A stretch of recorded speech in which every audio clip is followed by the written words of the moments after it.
Ladies and gentlemen, and I realize that indeed it is very early morning. I see my colleagues just entering the room.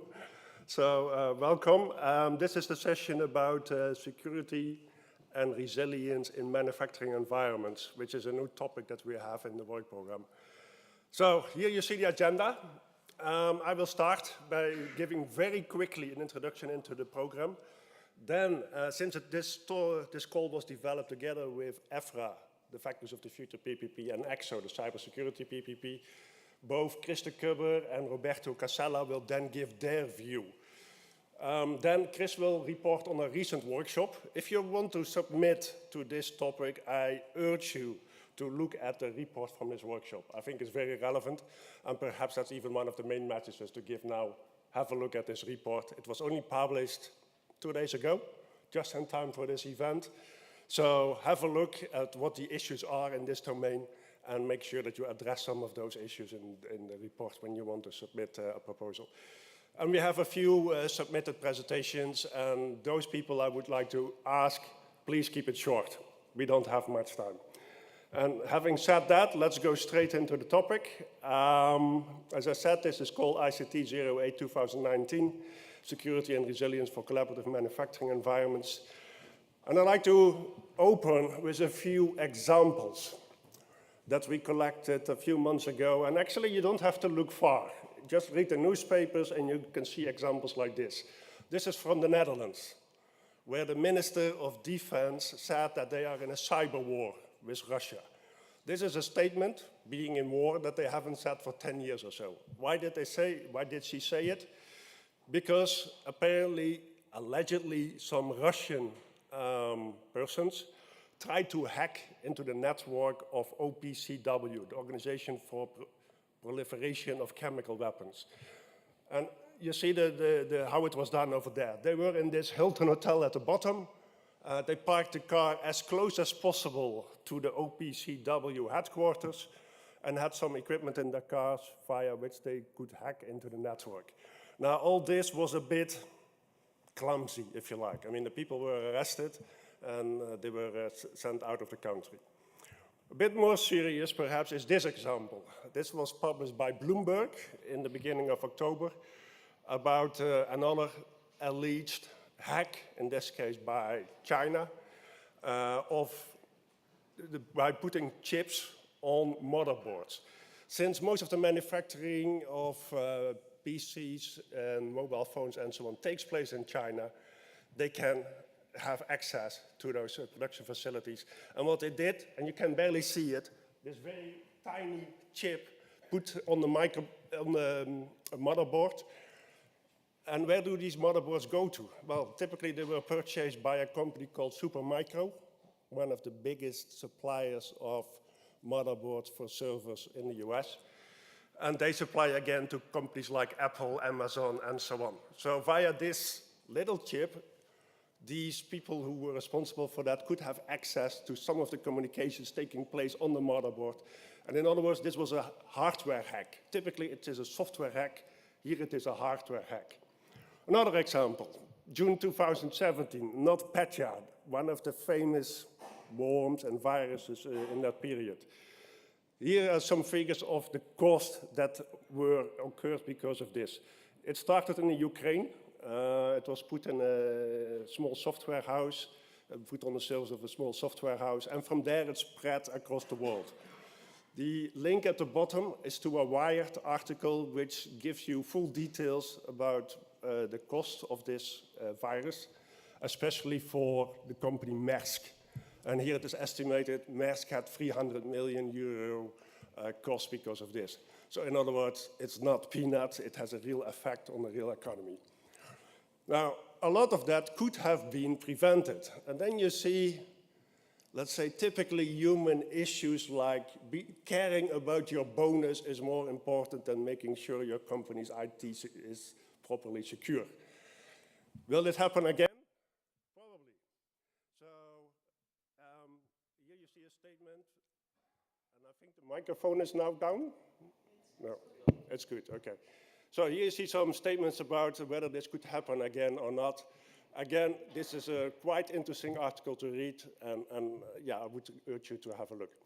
When you look at manufacturing, probably the most famous example of a security breach in manufacturing is this Stuxnet virus or worm.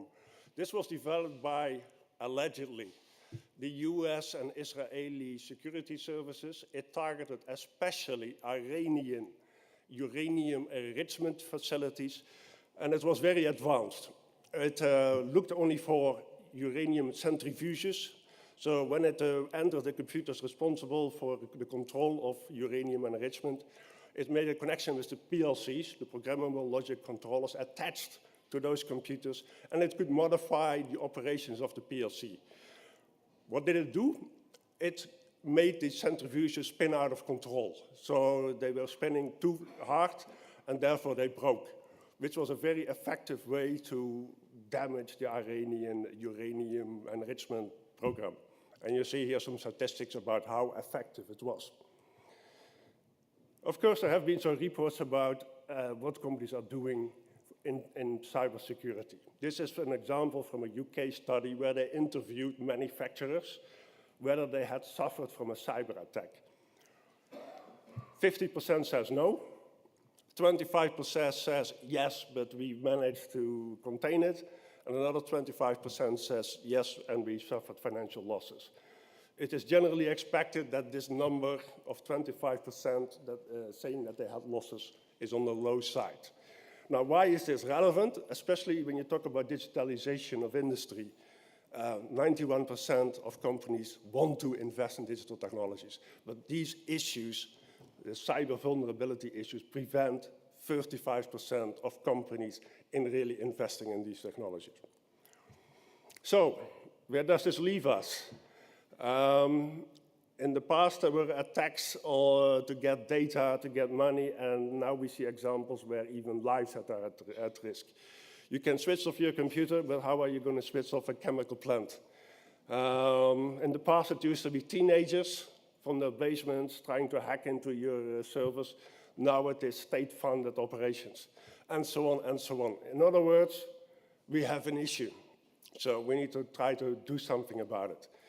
The Commission has some policies in place. In terms of cybersecurity, we want to set up a network of coordination centers, one per member state, that are then responsible for managing cyber attacks, containing cyber attacks, making sure that information about cybersecurity solutions is disseminated to industry, and so on and so on. And in addition, there is one new European Cybersecurity Industrial Technology and Research Competence Center, which should be the central place for competence in cybersecurity in Europe. This is being set up. It will be the budget of the next programming period. And yeah, this will happen from 2021 onwards. And it also tries to bring the whole community together. Apparently there are 600 plus organizations within Europe which have a competence in cybersecurity. So there is a lot of competence already available. Now going to the call, and I will not say much more than is in the work program. You can all read the text in the work program. So this call on security and resilience for collaborative manufacturing environments starts from the specific challenge that there are reliability and security requirements of physically entangled systems in manufacturing environments versus the need to have digital connections with other organizations in the supply chain, in the value chain. So this data exchange that is necessary between your company and other companies can lead to data security challenges. So we are looking for solutions that can guarantee an adequate security without limiting this capability to exchange data between organizations. It is linked to the multi-annual roadmap of the Factories of the Future, PPP. Perhaps Chris will say a few words about that, but the document to which it is linked is available on the EFRA website. The scope of the call, we would like consortia to develop tools and services that guarantee an adequate level of data security for collaboration. We would like to have practical solutions, meaning they should be tested in real manufacturing facilities. They should address threat detection, countermeasures, deal with evolution and real-time response. Solutions can be semi-autonomous or fully autonomous, and they need to be demonstrated in at least one use case. Expected impact, increased prospects of take-up by industry of practically usable solutions which guarantee significantly increased cybersecurity levels in daily operations for manufacturing facilities and other actors in the value chains. The type of instrument is a research and innovation action. The call closes on the 28th of March. Total budget 11 million euro, not extremely a lot. And we expect proposals to be between 4 and 6 million euro. In other words, we expect to fund 2 or 3 proposals. Here are some relevant links. Of course, the presentation will be made available on the website, and then the links will be clickable.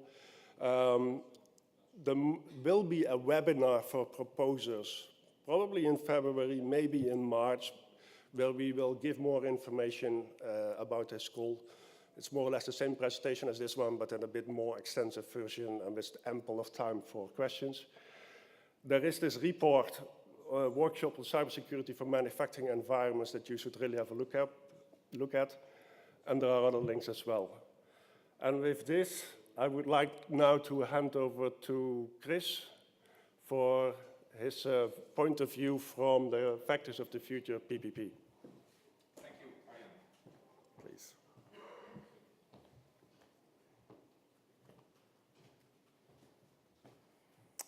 Hello, good morning. Thanks again for those who were there yesterday to bear with me again. Yeah, my presentation's there. So Chris from EFRA, Cybersecurity for Manufacturing. Yeah, some background.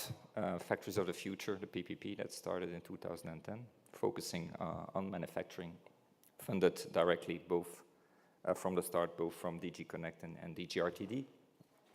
So quite some projects there, a lot of those projects dealing with what you can consider Industry 4.0, digitalization of manufacturing as of the start. And you might wonder, did those projects consider security at all? Because now we're doing this call on security. What's for sure is that while doing the fine-tuning of the multi-annual roadmap by EFRA, we thought it would be good to have some specific attention to cybersecurity and therefore have a dedicated call. Just some more background. So EFRA is the PPP association. So we're putting together, after doing consultations, this multi-annual roadmap, and this is then used with the Commission to end up in what are the call topics. So quite some legacy in terms of projects within actually FOF PPP, a lot of demonstration around, so very application oriented and a lot of companies involved. Now, how do we put this now, this broader context in the focus of cybersecurity? Now, for those who were there yesterday in the session, I had an explanation about pathways that we're developing, and pathways for digitalization of manufacturing from different perspectives. Now, this is one that focuses on like what happens within a factory, the autonomous smart factories pathway, we call it. And you would notice that from the left, going from the left of the pathway where digitalization is happening really in silos, where there's not so much connectivity, advancing to the right, for sure, obviously leads to more vulnerability in security, because the more things you connect and the more automation you deploy that is connected to the internet, that is connected to information on the cloud, hence you create more vulnerability. So it's certainly that's something we need to take into account. This is a more fancy version of that pathway. There's a video online. You can look at it when you look for connected factories or EFRA on the internet. And you see there that going through the pathways, there's a lot of cross-cutting issues you need to take into account from the start, being skills, technologies, building blocks, business aspects, interoperability, but security is clearly a major one. And actually, when we do our consultations also for FP9, also in the consultations, we get input like digitalization, fine, but please address security, because it might be a showstopper for quite a few companies saying, we can connect, but if that's not sorted, we won't do it.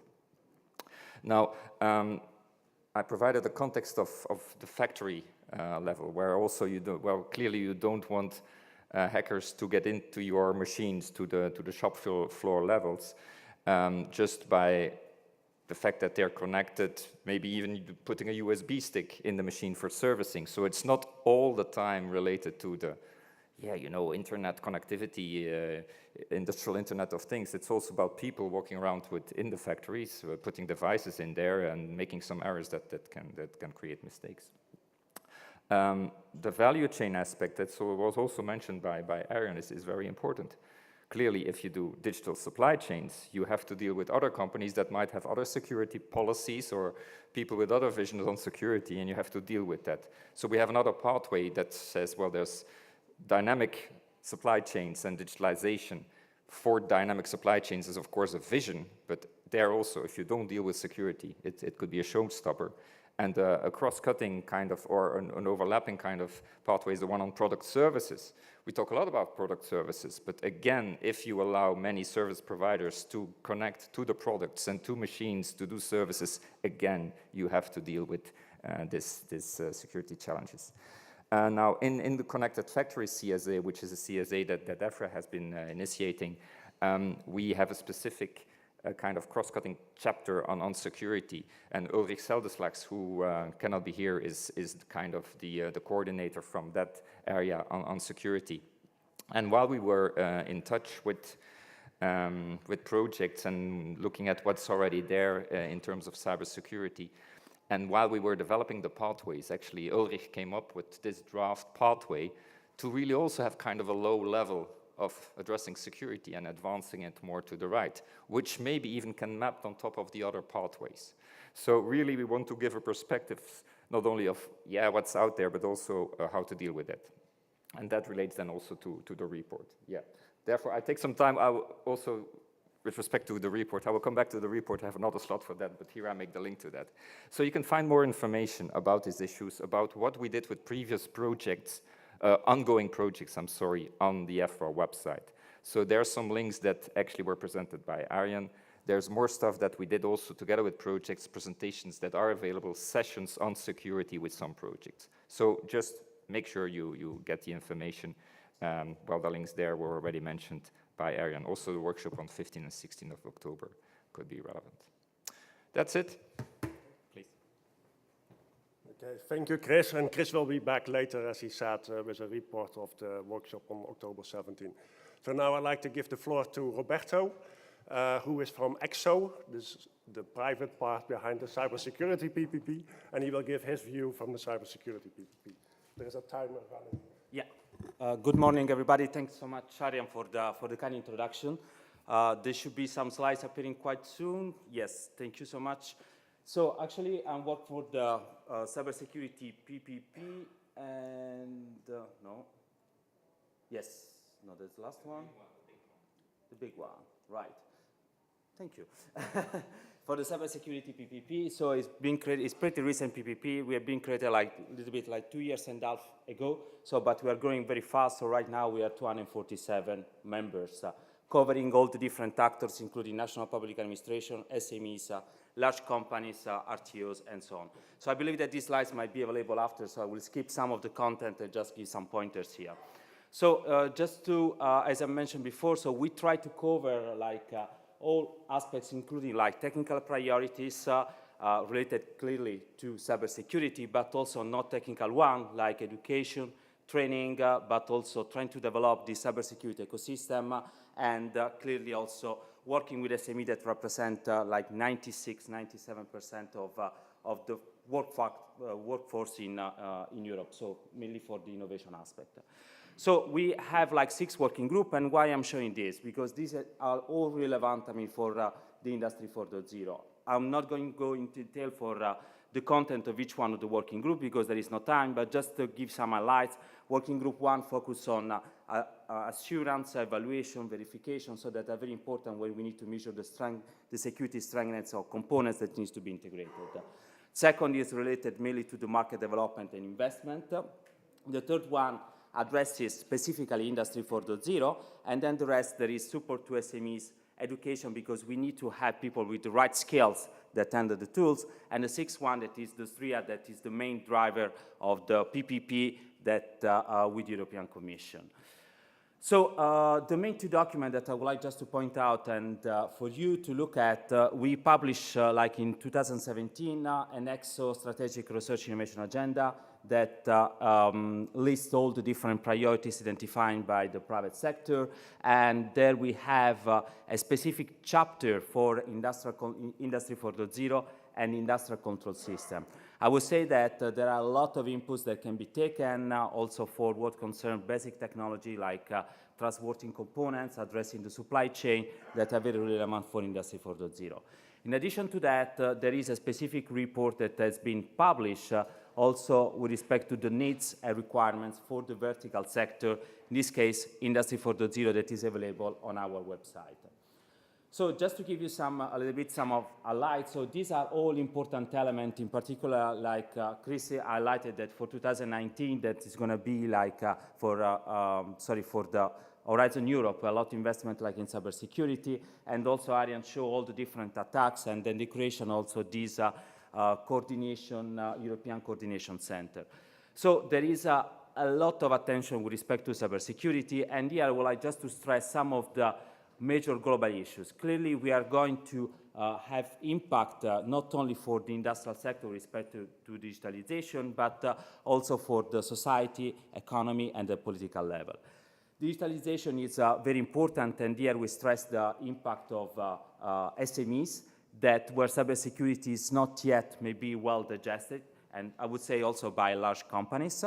There is this convergence between IT and OT, with the importance to have higher cyber resilience that needs to be provided, in particular to avoid all the different vulnerabilities. And in particular, we have threats that are continuously evolving. So the security solution that we design now, they needs to be able also to capture potential threats that will happen in the future, because when we look at in a manufacturing system, they are going to last for long on the field. So we cannot afford to update the infrastructure. And the risk management is clearly a challenge. So these are some of the inputs that I will leave you just to read from the slides.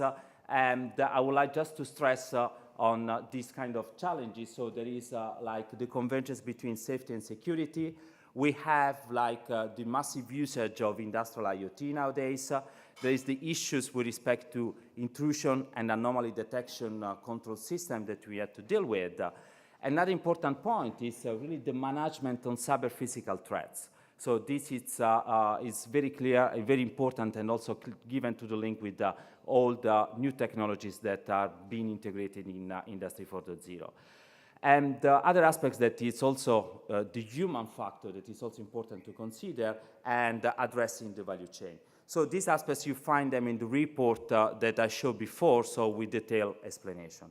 So what we say that we need to have a kind of specific roadmap for safety and for critical infrastructure, when we have like at the bottom, like the scalability of the threats that is evolving very, very fast, and then we have the criticality of the infrastructure, but we need to have continuous security and continuous assessment of security always. Thank you so much for your attention.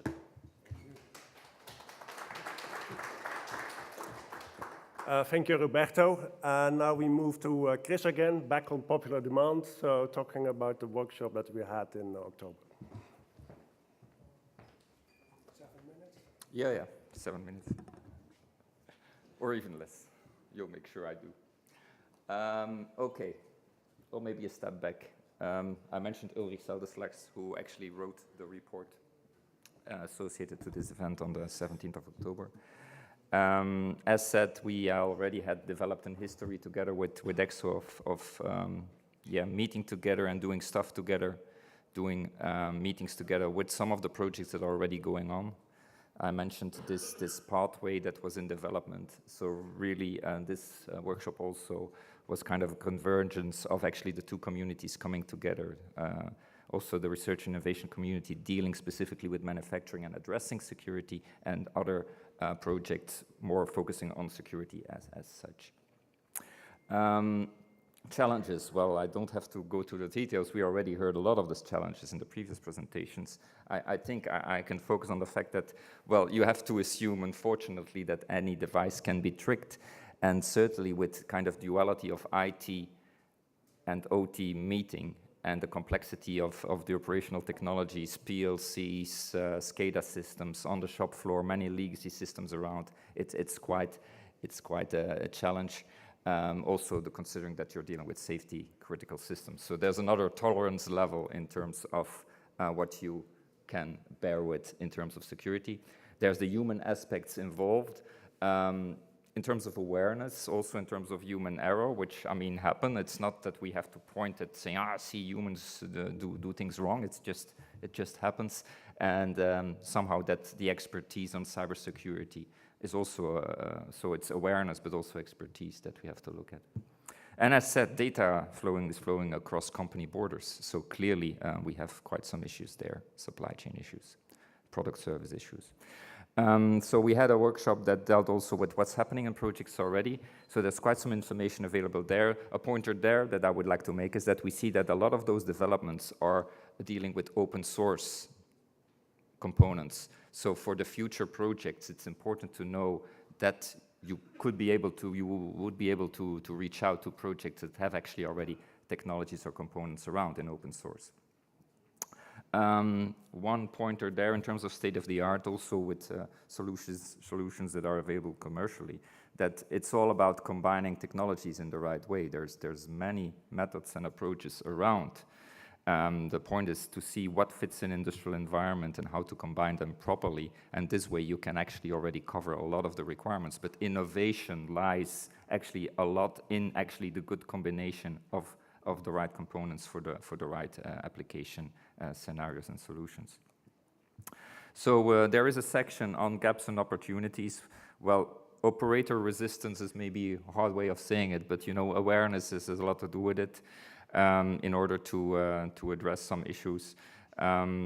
Industrial devices, particularities, IT versus OT, maybe another example there, that if you would do an anti-malware update, that really some anti-malware updates that you say, well, it's no big deal to do it really in the proper IT environment, that in the OT environment it could really kind of even damage the proper functioning of a system. So that doing anti-malware updates could even lead to some disruption. So really, we have to take that into account. Of course, a lot of legacy, I mean, the lifetime of what is there is important, so we have to deal with legacy. Was already mentioned. Can you say something else about it? The ASRIA, you already mentioned it in your slides. That's the EXO ASRIA that was mentioned. So we have some dynamics here. Yeah, exactly. So thanks, Chris. So indeed, I mean, these are just quick findings, so, and you find them in the report. Anyway, the first point is related to trustworthy systems and components, and then we need to deal also with the supply chain, all the issues that we need to cover with respect to that. The security architecture is another important aspect, and then there are integration of IoT, but also isolation techniques, networking, and usage of cryptography, specific for detecting attacks like vulnerability analysis that are specific for the manufacturing platform. Protection of the content was also mentioned on the call text, that is very important, IPR issues, but also forensic mechanism to analyze in case of attacks and report. And then the rest is more related to ensuring like quality of the software and protection of ICT infrastructures. So, right, thanks. Fast. So I'll close with this, that we, in the material from the workshop, you will see that we already try to figure out how projects are dealing with security. That's an ongoing process. Also, we will be mapping this on this pathway, so that's an ongoing process. So towards actually the deadline of the call, we will be able also to provide more intelligence about how projects are dealing with security in a public way. Of course, not dealing with the secrets behind the projects and confidentiality. So please check out our websites and web pages on this. That would be my message. That's it. Thank you. Thank you, Chris and Roberto. So this concludes the part where we present, we meaning the Commission and EFRA and EXO. So now we go to the part of the pitches. And I would like to ask the people in the back if they please could show the very first slide of the very first presentation.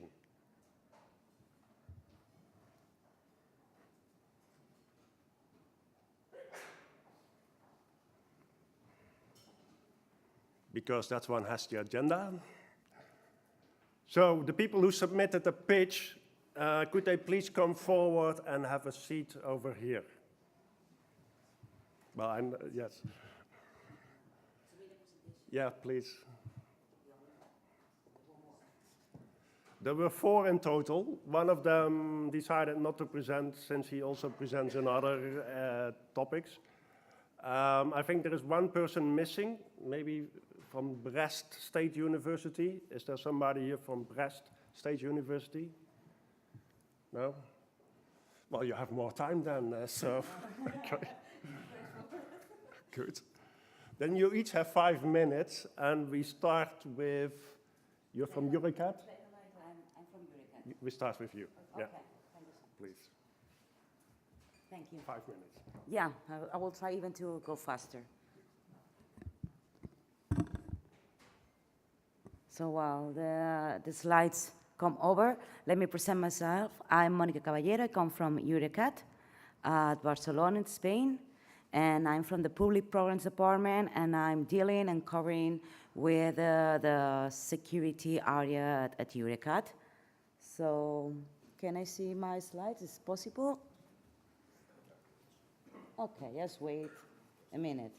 So the idea of the slides I submit for this session is just to present our capabilities for getting involved in projects addressing this specific call on cybersecurity for manufacturing environments. I'm losing my minutes without slides. Yeah, so we'll reset the timer, don't worry. okay. Is there any problem or? There is any virus attack or any hacker here? Any IT expert? Anyway, let me advance without the slides and let's see if we can catch up. So for those that don't know Eurecat, oh, thank you. So next slide.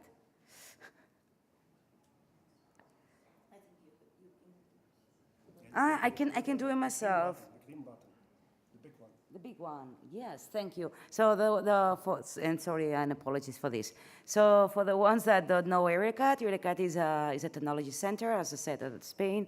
We come from the merge of several technology centers in Catalonia. So we have developed, or we have become one of the major centers, and we have a standard expertise in Horizon FP7 and Horizon 2020 projects. We have more than 600 professionals, and as you see the numbers, we're involved in a lot of projects. And our research and innovation activities span from the industrial area. So we are also in the EFRA and are in contact with them, and relevant also for this topic on the digital area, and most particular on the IT security, but also on big data technologies. We are also involved in several digital innovation hubs. So as I said before, the idea of this speech is just to commend our capabilities. We are very active in the IT security field at different kind of areas, but the ones that we selected or think that can be more profitable for this call are the ones are here presented.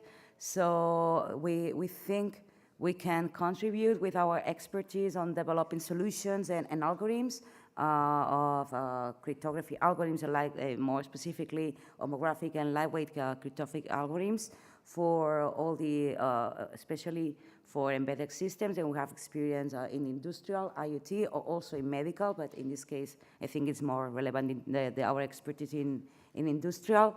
Also developing blockchain solutions applied to secure data and specifically is relevant for this call in the supply chain, in logistics, and we have a lot of expertise developing solutions for the protection and securing of critical infrastructures, and in the water and the finance area more in detail, but very close also to industrial. I will show you afterwards.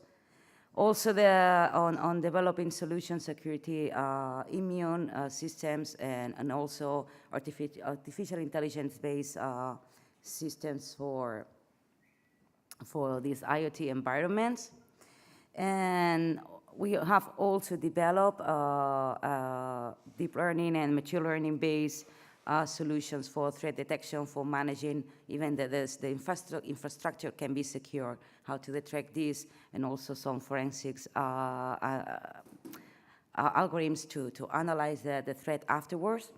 And finally, and since you were commented that in manufacturing environments, it's not only the machines, but also the operators of the machines, the workers at the plant, all the items about identification and authentication and the management of identities in the manufacturing environment is also an area where we have a lot of expertise. We have specific laboratories on cybersecurity for the industry of IoT and also for connected car. And just to highlight some of our experiences, we are very active with private contracts with the industry at Catalonia, but to show the relevant European experience, we are now collaborating in the Stop It project, developing solutions for the securing water infrastructures.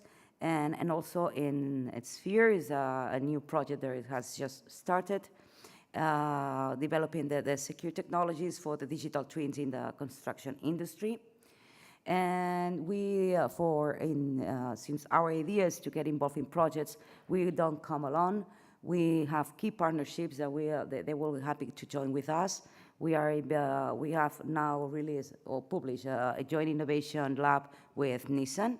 We also are have a close relationship with other car manufacturers, and we are developing projects for them on quality control and the supply chain, so very related. And we are also members of the automotive clusters at Catalonia, so we can bring more partners. So this is it. Looking forward to collaborate with you. Here you have my email. I will be around, and so we will be happy to collaborate with you. Thank you. And I'm timed. Thank you, Monica. So there were 2 seconds left, so perfect timing. Thank you for that. And last but not least, Rehan will give her view on what her university can offer. So please. This button, no? Okay. The green button. Okay. Should I do it or I should wait? Okay. Okay. Let me wait a bit. Okay. Hello, everybody. My name is Reyhan Aydoğan, and I'm an assistant professor in computer science at Özyeğin University and a guest researcher at Delft University of Technology in Interactive Intelligence Group. And I'm looking for consortiums that I can exploit my expertise. And my background is in AI, and I'm a senior program committee members in top AI conferences, and I am one of the main organizers of the international negotiation agent competition. And what I do is actually I'm designing and implementing intelligence systems using any kind of intelligence, semantic reasoning, machine learning, and any AI techniques. And I particularly focus on the decision-making process, and especially the multi-agent collaboration.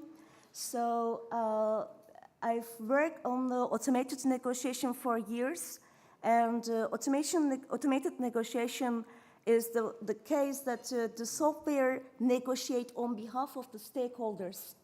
And it's not only for trading, it can be anything. You can negotiate on the policies, you can contend about anything when there is a conflict of interest between the parties. So potential project partners, I'm working closely with the TU Delft, so I can bring the TU Delft on the table, and also the Turkish industry leaders in the area. And let me show you what I can contribute. And actually my point about this call is the exchanging the data, I mean, in this value chain brings some security risk, and we want to reduce this risk, and we can use the negotiation actually, and the stakeholders can negotiate on the policies and sharing policies. and access rights, and how to use the data, and how we will exchange the data. And so that we can design and implement agent technologies and negotiation protocols for such kind of negotiations. So that's my contribution, potential contributions for this call. So I focus on the really exchanging the data in value chain. And this is my university, Özyeğin University. It is located in Istanbul, and it is one of the top 10 universities in Entrepreneur and Innovative University Index in Turkey. And we have very close collaborations with the industry. And this is my contact information. So if you're interested in bringing the intelligence in the security context, so you can contact me. I will be here after the session. Okay.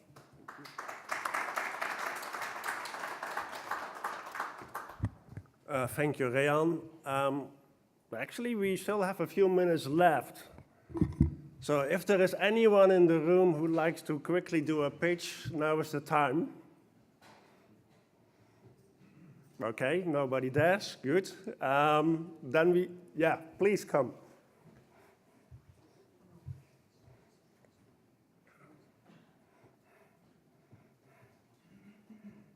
Two minutes. Yeah, it's okay. I have planned to give ideas. So I take the opportunity to... my name is Abdelghani Shibani, so I'm associate professor in University Paris-Est Créteil. And I have also a joint research lab with the airport of Paris group, where we work on artificial intelligence, security, and computer visions, with some relations to robotics. So if you have some nice projects, we have made some good findings in artificial intelligence, and we want to share them, especially in use cases around smart airports, and e-health also. Thank you.